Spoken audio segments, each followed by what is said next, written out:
And as we reach this point in November, you start to see hope coming into focus a little bit. If you like the old school games, though, where one game in November can decide your season, you got it here. And at least for Ole Miss, you're going to have it against Georgia today. Yeah, you really are. And guys, we've seen Georgia play, right? And Georgia got that one loss, big loss against Alabama, but a huge win on the road in Austin against Texas. So I think Georgia has that in their favor still. They don't want to lose today. Now, Ole Miss, this is a must-win for them because why? They already lost to Kentucky, and now, Pat, what was the other team that Ole Miss lost to? It was, I can't remember this. There. Oh, yeah.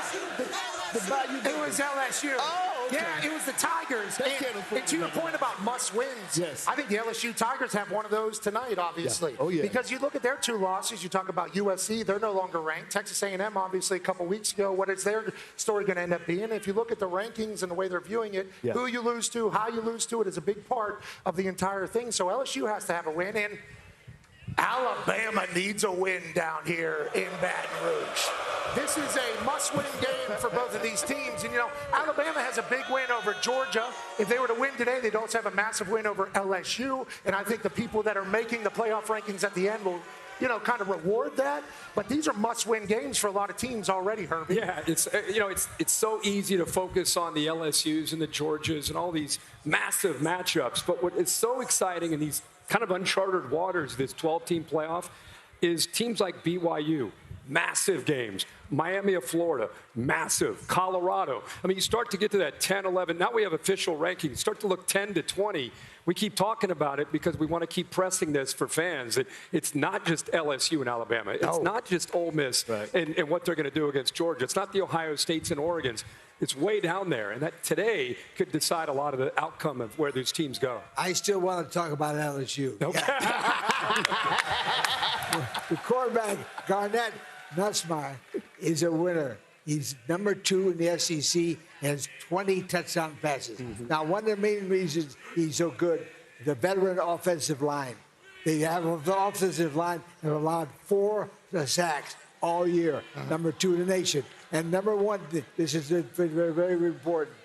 I think, when you watch this game, watch the interior line, offensive line, both teams. That's where the winner is going to be, the offensive line in this game tonight. In the interior, that's good. Yeah. If I was coaching any of these teams, and there's a lot of teams that still have hope, but the teams that can focus on the journey, not the destination, not worrying about the outcome. Exactly. And teams that get infected by success, thinking that the past, what they've done in the past to get to this point, is going to have anything to do with how they play in the future. Those are the things that are important in getting consistency and performance, which at this time of the year, in November, is the most important thing for every one of these teams that have put themselves in a position to have a chance to get in the playoffs. That's to hear you say that, it's powerful and great. How hard is that to accomplish? Hard. Because there's so many external factors, and all the external factors, the internet, your phone, all that is focused on the outcome. Exactly. So you have to be focused on what do I have to do to get the outcome. And you know what? The whole idea that the past doesn't impact the future, that's a really big deal to these people. You know what Alabama's record is in the state of Louisiana over the last 55 years? What's that, Alabama alone? It is 21-4-1. Wow.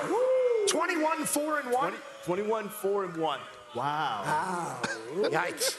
And Nick, Oregon continues. They started a little slowly early in the season, but they're the team that continues to build and be consistent. Yeah, I really like Oregon because they've played with the most consistency of any team, this entire season. And they're 11th in offense, they're 11th in defense, so they play complementary football. But I like Dan Lanning's approach. He's not about just winning the game. He's about defeating the other team. Called timeout at Michigan to let his team know that we've defeated these guys and the stadium's empty.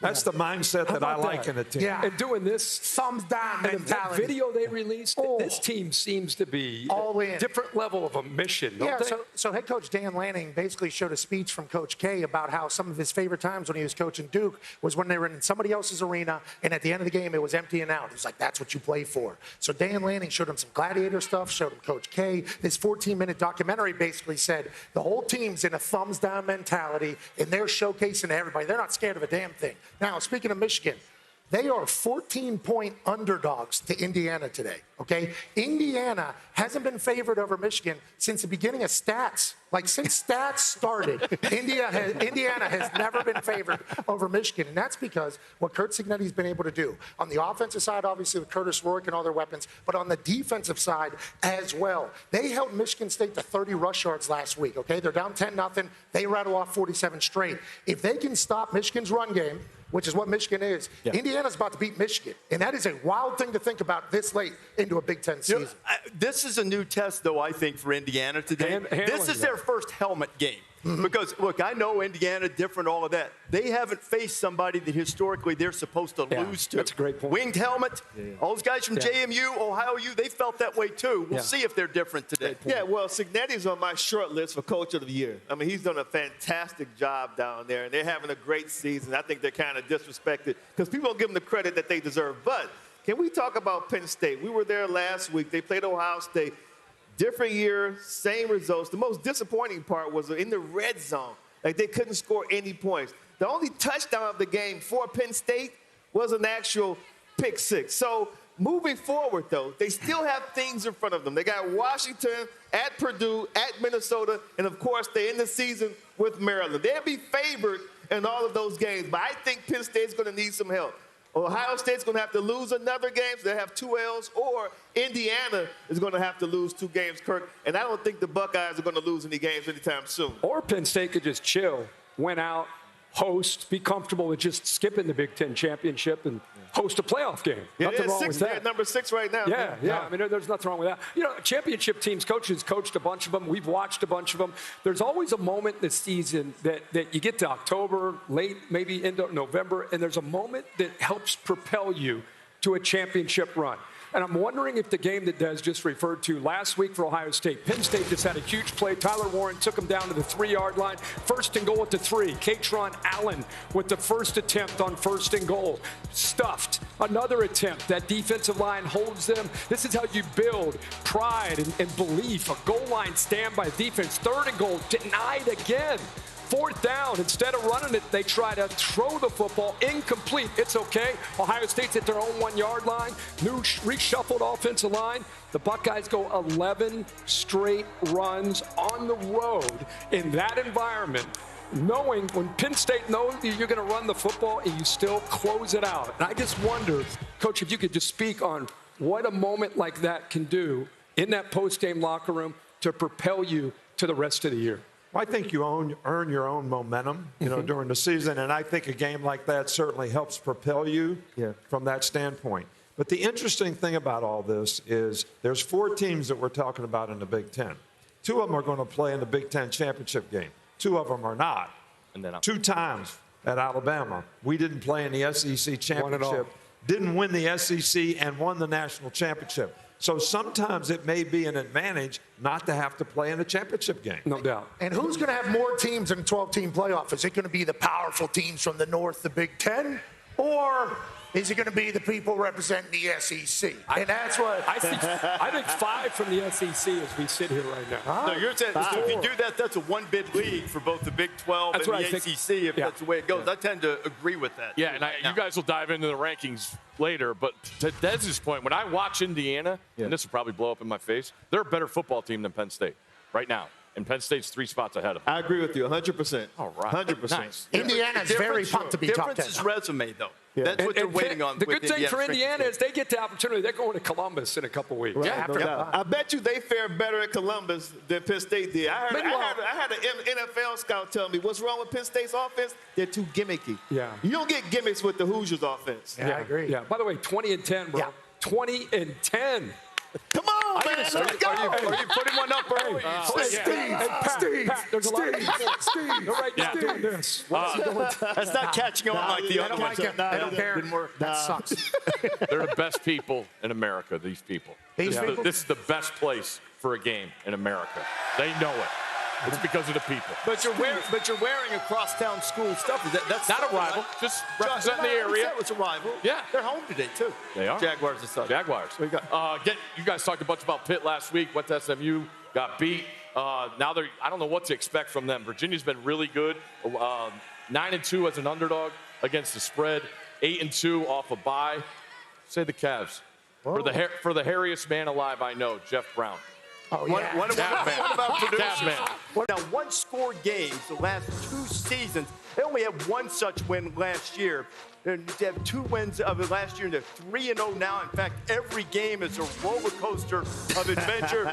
It's like they get to a point, and they go, well, we might let you win. And they go, oh, yeah, we have Cam Ward, and you don't. Absolutely. He's the difference. I mean, I went over to campus, went to the football building. I spoke to players, offense, defense, coaches, even spoke to the team chaplain.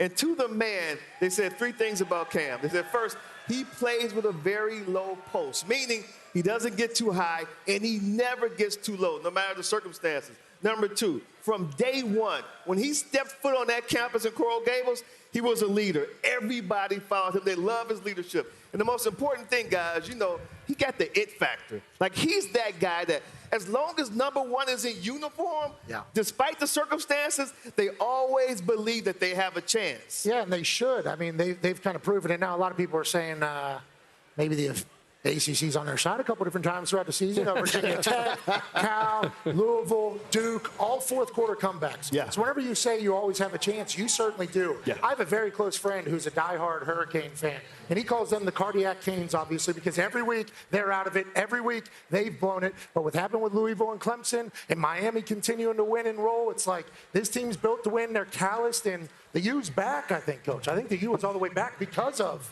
Cam Ward. And that stinks for everybody else. The way I see a great player like Cam Ward, you know the old movie Seabiscuit? Yeah. Where the guy's in the hospital and he says, let him look in the eye down the backstretch. When you got that kind of competitor that looks him in the eye, knows he's going to win. He knows he's going to make the basket when he has to make it. Exactly. That's what Miami has. Yeah.